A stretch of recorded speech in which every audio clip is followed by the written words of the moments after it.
Is that really you, Skuff?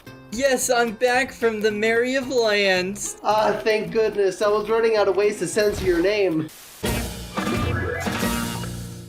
Thanks for holding the boat afloat while I was gone. Your videos came out great. They're really entertaining. No problem. Hello, random person. Sab Nino here. Welcome to the first episode of Pat Takes with my co-host, Skuff196. Hooray! Today, we are going to be talking about the newest episode of the Patrick Star Show. So this episode's called Season 1, Episode 16A, Backpay Payback. It's about Granny Tentacles assisting Squidward in collecting his paper delivery money from Cecil. So the story starts off with teenage Squidward doing his newspaper route. It's always nice to see Squidward happy nowadays, especially happy enjoying his job. It kind of makes his present status in the main show even more sad and funnier knowing that he used to be happy. It's also nice having a Squidward-centric episode. I agree, because the last episode, Host-a-Palooza, that had Squidward as a running gag, so it's very interesting how we just had an episode with Squidward in it, and now we have an episode focused on Squidward. It's a nice bit of continuity that I doubt was intentional. Yeah, it kind of leads into the next episode in a way. When he gets to Cecil's house, it's almost exactly like the second episode. I kind of like the callback, but at the same time, it's almost a little too similar. Maybe if they just had like a different background or something, because I'm pretty sure they're using the same exact background and it's just a very similar thing. You know, Skuff, for once, I actually disagree. What are we gonna do now? I honestly think it's a nice callback. Personally, I see the Star family not paying for the newspaper for Squidward a running plot, because we have had it in different episodes prior to the second episode, like the haunting of the Star House, which we have run into a lot when binging the Patrick Show. They rerun it a lot. So personally, I see it as like SpongeBob trying to get his license, Plankton trying to steal the formula, and so on. Plus, this is, I'm guessing, the first episode where that's the key focus, because typically it's a little subplot. It's also nice to see Squidward with his grandma. We haven't seen them together too much. Learning about Squidward's relatives were cool. We see Granny Tentacles and we see Squidward, but weirdly enough, we don't see a lot of them together. Right. It was kind of like, oh yeah, I guess they haven't done that yet. This makes a lot of sense, actually. It was also nice seeing more of Patrick's relatives with Cecil and Grandpat bonding. That's another weird coincidence with Host-a-Palooza, because Cecil and Grandpat had a scene where they were fishing together. A lot of the episode is Squidward and his grandma tracking down Cecil, which is fine, but it's a bit of the same thing over and over. As I was watching the beginning to the middle half, I was thinking this is just okay, and I was maybe thinking about it a little too hard how it does kind of feel lesser to the main show, unfortunately. But regardless, it's still fun to watch, even if it's just okay at some points. I think we basically have very similar opinions on the episode as a whole. The beginning segment with Squidward is great, the middle was just kind of alright, and the ending was actually pretty good. Yeah, it definitely gets more interesting near the end when we learn about like the family tradition and how a tradition to never pay for the newspaper. Then Grandpat dropped the lore that apparently he's girlfriends with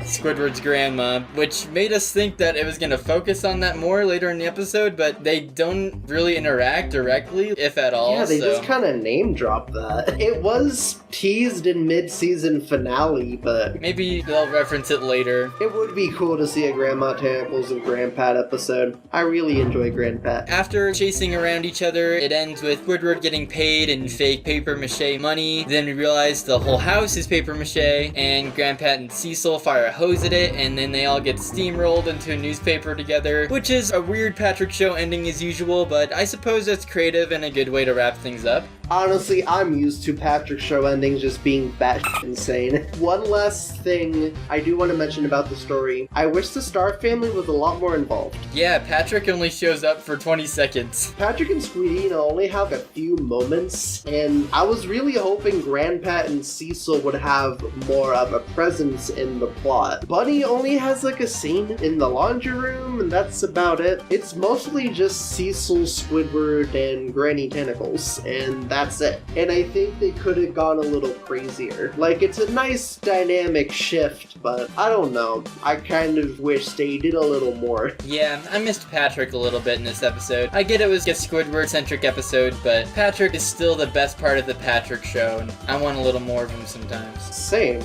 Which is odd, because you'd think it'd be the opposite.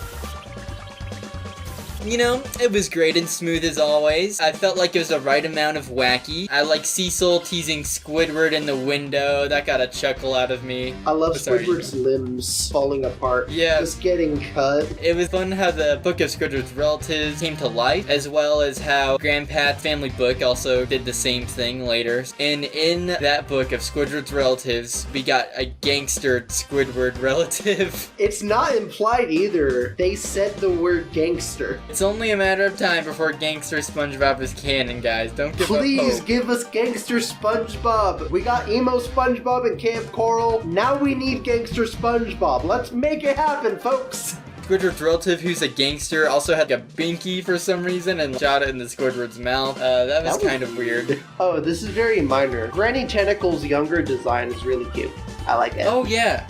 Good point. That was cute. I like that. The gags with Cecil running away were pretty funny and well animated. Cecil mocking them was funny. I like his "I'm better than you" attitude, especially the shower scene. One thing I've noticed recently is that Cecil seems to sing a lot. Yeah, he talks a lot. That's true. I don't mind it. It makes him stand out from the rest of the family. I like how they're slowly but surely giving the characters their own unique quirks, which I really appreciate because one of my biggest complaints from the beginning of the series is that Patrick's mom and dad weren't as developed as Patrick, Squidward, and Grandpa, and I'm grateful that we're getting a lot more depths with them. We also saw the inside of the walls, and it looks just like Walhalla. Yeah, that's really cool. I wonder if they were made around the same time, or if that was just a coincidence. I do really appreciate at the end when Squidward cries and melts the paper mache money that it wasn't treated that it was his fault or that he did something wrong. For some reason I was expecting that, but his grandma wasn't that mad at him or anything because it wasn't his fault. If anything, him crying on the money revealed that the money was fake, so it was a good thing.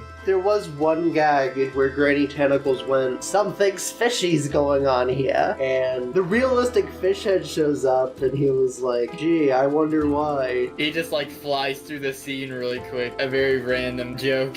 And what's even weirder is that he wasn't voiced by Mr. Lawrence. I forgot to bring this up in Host-a-Palooza, but that also happened there too, because the realistic fish head was shown as a hillbilly during Cecil's fishing segment, but he wasn't voiced by Mr. Lawrence there either. It's kind of a bummer. I love his Mr. Lawrence voice. Yeah, I associate it so much with the news reporter and BFBB and everything too. It's honestly really sad. We haven't had the realistic fish head voiced by anyone but Mr. Lawrence in a while. The last time off the top of my head was, I believe, Underpants Slam and Creatures from the Krusty Krab, which is weird because Mr. Lawrence was in both of those games. And that is your useless trivia of the day. I'm that one SpongeBob friend that gives you niche trivia. I guess we could move on to like trivia and small details and stuff. Yeah, trivia.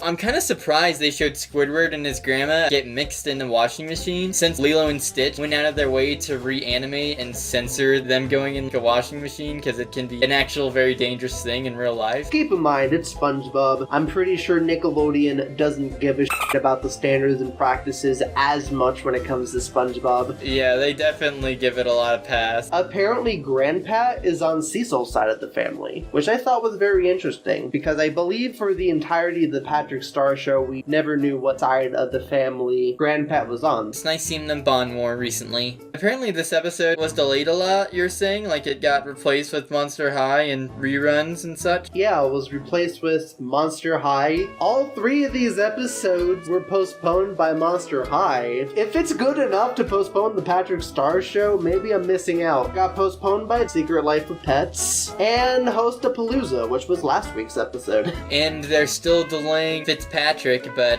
I'm thinking they're saving that for near St. Patrick's Day. Release it, cowards! The episode was originally going to be titled Payback's a Squid. It's not related to the episode, but the theme song, right? The animation and the theme song in the whole show is always really good, so it really stands out when there's something wrong, and at the very end of the theme song, Patrick goes, "And this is my show!" And the lip sync is so off. He doesn't make an ooh. They never fixed it. It drives me crazy every time. Season 2, please. Season 2 must fix it. It's nice to do Pat Takes with you finally. Yes. It's about time. It's been a lot of fun, and can't wait to do more, and can't wait to get back to the main show, and eventually there'll be new Camp Coral to review. What do you guys think of Backpay Payback? Do you like it? Do you hate it? Are you mixed on it? Do you want Gangster SpongeBob to show up in the main show? Comment below. And join us next week where we talk about the episode House Hunting. And with all that said, it's all sad from here. See you guys!